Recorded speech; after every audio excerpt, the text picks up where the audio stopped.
Bonjour bien-aimés dans le Seigneur. Notre Dieu est merveilleux, il est redoutable. Nous lui rendons vraiment de multiples actions de grâce pour son amour et pour la soif de sa parole dans nos cœurs. Notre Dieu est bon, il est vraiment bon et il est redoutable. Oui, Jésus-Christ, tu es redoutable et tu es vraiment bon. Tu es infiniment grand. Merci pour ton amour, merci pour l'œuvre de Golgotha.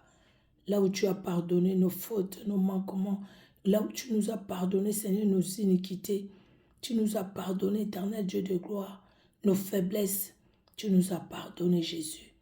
Et ton sang a coulé aussi pour nous sanctifier, pour nous laver, nous-mêmes et chaque membre de nos familles. Merci pour ta fidélité. Nous disons non au diable et à ses acolytes, dans les pièges qu'il a tendus vers nous, Seigneur, que ces pièges-là prennent feu au nom de Jésus. Là où l'ennemi cherchait à nous faire du mal, éternel Dieu de gloire au Père très saint, toi tu nous as fait du bien. Tu as renversé les forteresses, de même que la muraille de Jéricho est tombée, de même que Goliath est tombé, Seigneur Dieu de gloire. Les géants qui se lèvent au-devant de nous tombent aussi au nom de Jésus-Christ. Merci Père, parce que c'est ton plan merveilleux qui s'accomplit dans nos vies. Ce n'est pas, Seigneur Dieu de gloire, les projets des hommes, mais ton plan merveilleux dans nos vies, dans nos familles. Merci encore pour ce moment de lecture biblique.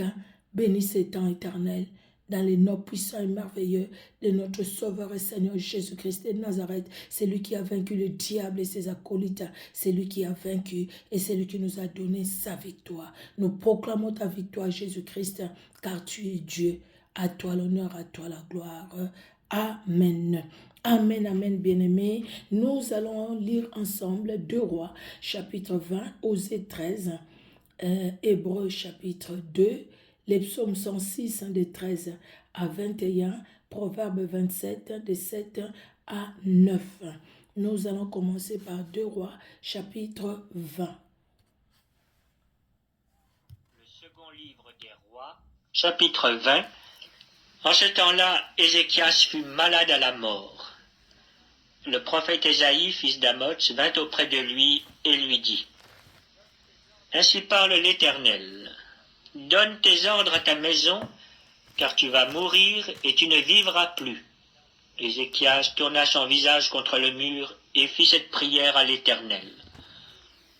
Ô Éternel, souviens-toi que j'ai marché devant ta face avec fidélité et intégrité de cœur, et que j'ai fait ce qui est bien à tes yeux.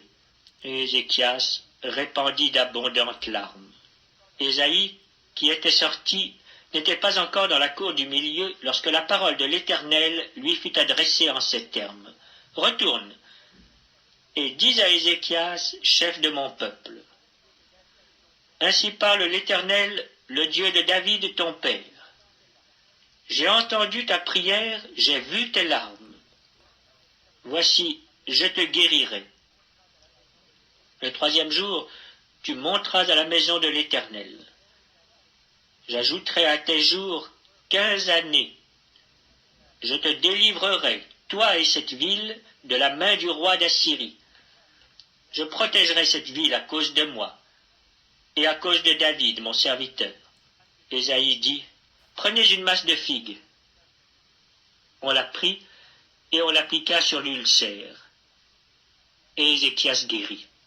Ézéchias avait dit à Ésaïe, à quel signe connaîtrai-je que l'Éternel me guérira et que je monterai le 3e jour à la maison de l'Éternel? Et Ésaïe dit, voici, de la part de l'Éternel, le signe auquel tu connaîtras que l'Éternel accomplira la parole qu'il a prononcée. L'ombre avancera-t-elle de 10 degrés ou reculera-t-elle de 10 degrés? Ézéchias répondit, c'est peu de choses que l'ombre avance de 10 degrés, mais plutôt qu'elle recule de 10 degrés. Alors Ésaïe le prophète invoqua l'Éternel, qui fit reculer l'ombre de 10 degrés sur les degrés d'Akaz où elle était descendue. En ce même temps, Bérodac Baladan, fils de Baladan, roi de Babylone, envoya une lettre et un présent à Ézéchias, car il avait appris la maladie d'Ézéchias. Ézéchias donna audience aux envoyés et il leur montra le lieu où étaient ces choses de prix, l'argent et l'or, les aromates et l'huile précieuse, son arsenal et tout ce qui se trouvait dans ses trésors. Il n'y eut rien qu'Ézéchias ne leur fit voir dans sa maison et dans tous ses domaines.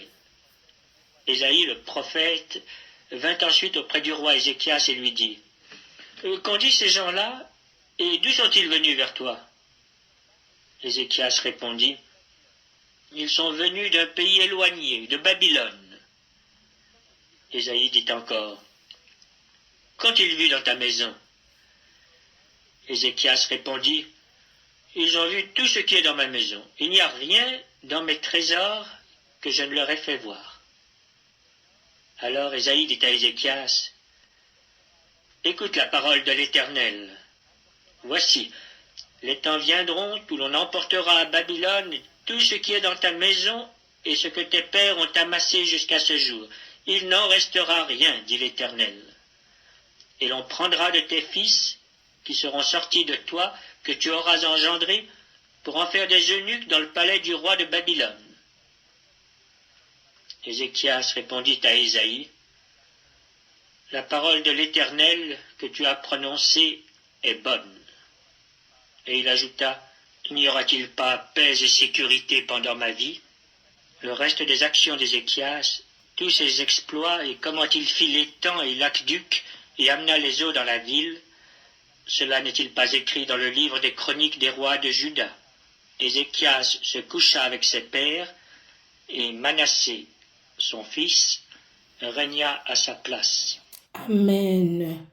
Et Manassé, son fils, régna à sa place. Nous allons aller dans le livre des Osée, chapitre 13. Osée, chapitre 13. C'est pas long, hein, vraiment, c'est pas long. Osée 13. Osée, chapitre 13. Lorsqu'Éphraïm parlait, c'était une terreur. Il s'élevait en Israël, mais il s'est rendu coupable par Baal et il est mort. Maintenant ils continuent à pécher. Ils se font avec leur argent des images en fonte, des idoles de leur invention. Toutes sont l'œuvre des artisans. On dit à leur sujet que ceux qui sacrifient baisent les veaux. C'est pourquoi ils seront comme la nuée du matin, comme la rosée qui bientôt se dissipe, comme la balle emportée par le vent hors de l'air, comme la fumée qui sort d'une fenêtre. Et moi, je suis l'Éternel, ton Dieu, dès le pays d'Égypte. Tu ne connais d'autre Dieu que moi, et il n'y a de sauveur que moi. Je t'ai connu dans le désert, dans une terre aride. Ils se sont rassasiés dans leur pâturage, ils se sont rassasiés et leur cœur s'est enflé. C'est pourquoi ils m'ont oublié. Je serai pour eux comme un lion, comme une panthère, je les épierai sur la route. Je les attaquerai comme une ours à qui on a enlevé ses petits, et je déchirerai l'enveloppe de leur cœur. Je les dévorerai comme une lionne, les bêtes des champs les mettront en pièces. Ce qui cause ta ruine, Israël, c'est que tu as été contre moi, contre celui qui pouvait te secourir. Où donc est ton roi, qu'il te délivre dans toutes tes villes? Où sont tes juges, au sujet desquels tu disais « Donne-moi un roi et des princes ». Je t'ai donné un roi dans ma colère, je te l'ôterai dans ma fureur. L'iniquité d'Éphraïm est gardée, son péché est mis en réserve. Les douleurs de celle qui enfante viendront pour lui. C'est un enfant peu sage qui, au terme voulu, ne sort pas du sein maternel. Je les rachèterai de la puissance du séjour des morts, je les délivrerai de la mort. Ô mort, où est ta peste? Séjour des morts, où est ta destruction?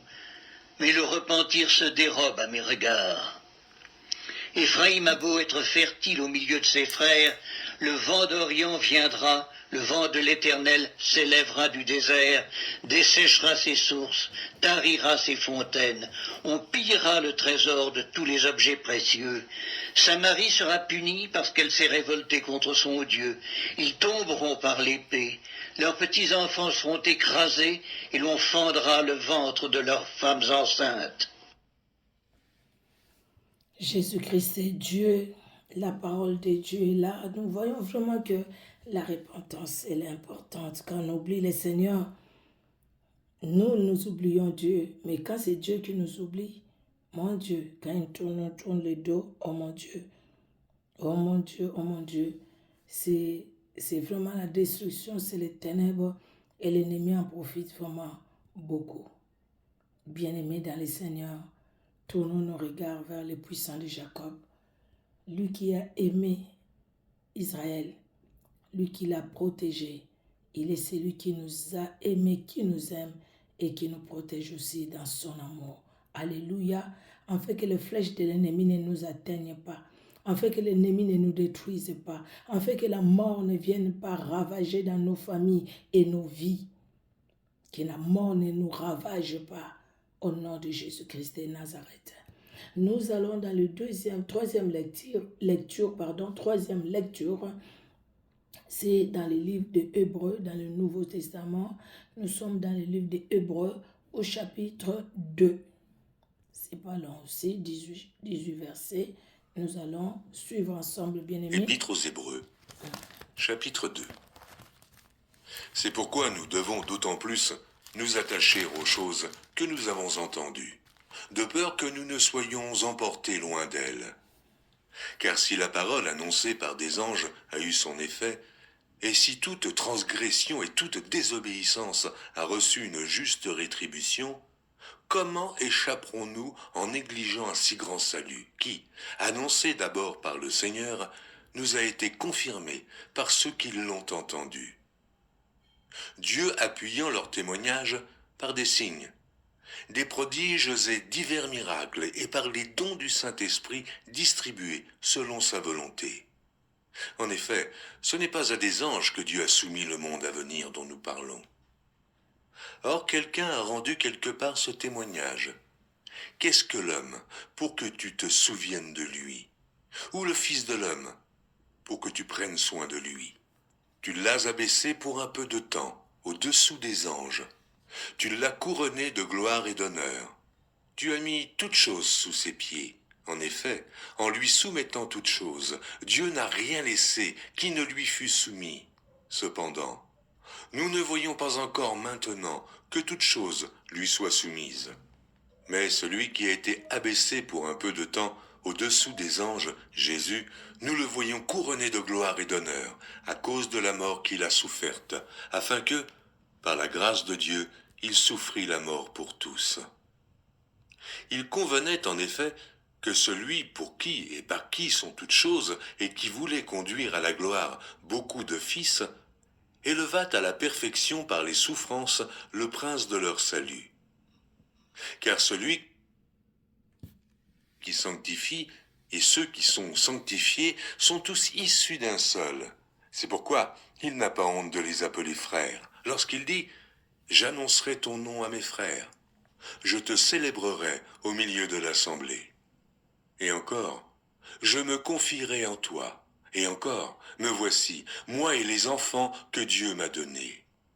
Ainsi donc, puisque les enfants participent au sang et à la chair, il y a également participé lui-même, afin que, par la mort, il anéantisse celui qui a la puissance de la mort, c'est-à-dire le diable, et qu'il délivra tous ceux qui, par crainte de la mort, étaient toute leur vie retenus dans la servitude.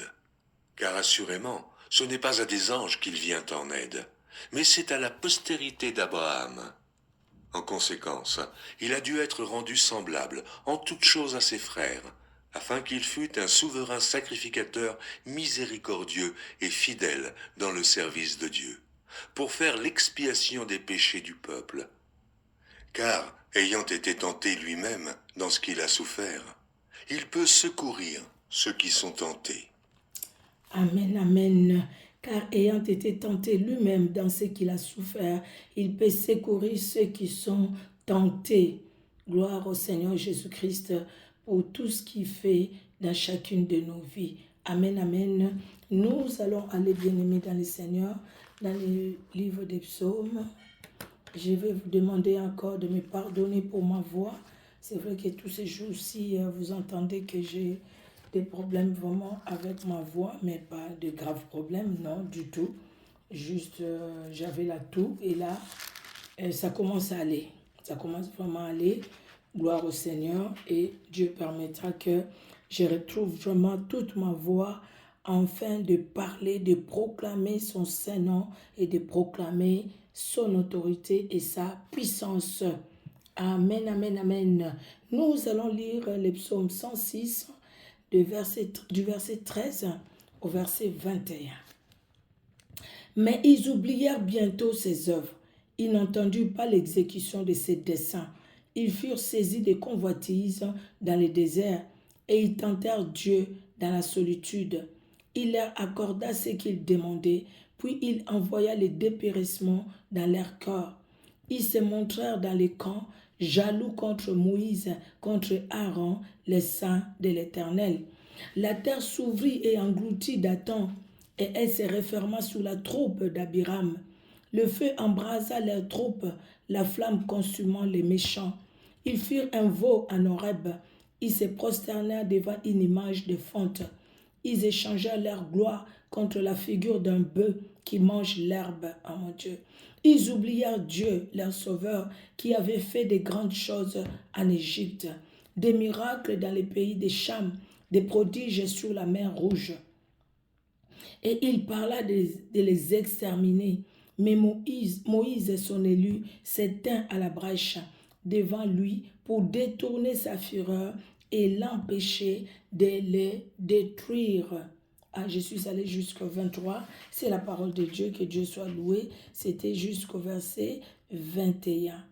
Que Dieu honore sa parole vraiment dans nos cœurs, parce que nous aimons le Seigneur. Nous voulons vraiment que les sorts de Dathan, d'Abiram et de Corée ne soient pas notre sort du tout, ni de ceux de nos familles, parce que nous voulons honorer ces grands dieux et surtout respecter aussi les personnes que Dieu met au-devant de nous, qui sont des bénédictions pour nous. Amen, amen. Que Dieu soit vraiment glorifié pour cette parole puissante, pour cette parole forte dans nos vies. Amen. C'est qui est la parole de Dieu. Alléluia.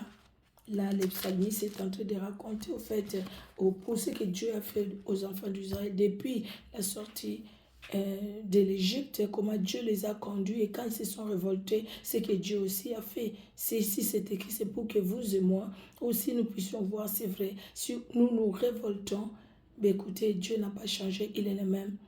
Il est le même. Il est le même et il agira aussi. Il agira. Son fouet ne manquera pas. Dieu veut que nous puissions tourner nos regards vers lui. Amen, amen. Nous allons finir, bien-aimés, avec dans les livres de Proverbes, Proverbe 27, désolé vraiment pour la voix, de 7 à 9. Celui qui est rassasié foule aux pieds les rayons de miel, mais celui qui a faim trouve doux tout ce qui est amer, c'est vrai. Comme l'oiseau qui erre loin de son nid, ainsi est l'homme qui erre loin de son lieu. Que Dieu soit honoré pour sa parole. Merci Seigneur Jésus-Christ. Ta parole, elle est la vérité, ta parole est la vie, ta parole nous délivre, ta parole nous libère, ta parole nous affranchit, ta parole nous rapproche encore de toi, le véritable Dieu. Merci Père pour cette parole qui bénit nos vies, qui bénit nos cœurs, qui bénit nos familles, qui bénit nos foyers, qui bénit nos enfants, qui bénit nos maris, qui bénit les épouses pour nos frères, qui bénit éternel Dieu de gloire, nos frères et sœurs, qui bénit Seigneur, ô éternel Dieu de gloire. Les parents, Seigneur, pour ceux qui ont les parents en vie, éternel, ta parole bénit. Que l'honneur monte à toi. Ta parole bénit l'Église, bénit les ministères, éternel Dieu de gloire. Tu es Dieu. Merci pour le ministère des femmes, messagères Clermont-Ferrand Auvergne, que tu bénis par ta parole. À toi l'honneur, à toi la gloire. Dans le nom puissant de Jésus-Christ. Amen. Amen, amen. Que Dieu vous bénisse, bien-aimés. On se donne rendez-vous la prochaine fois pour la prochaine lecture biblique. Soyez bénis. Au revoir.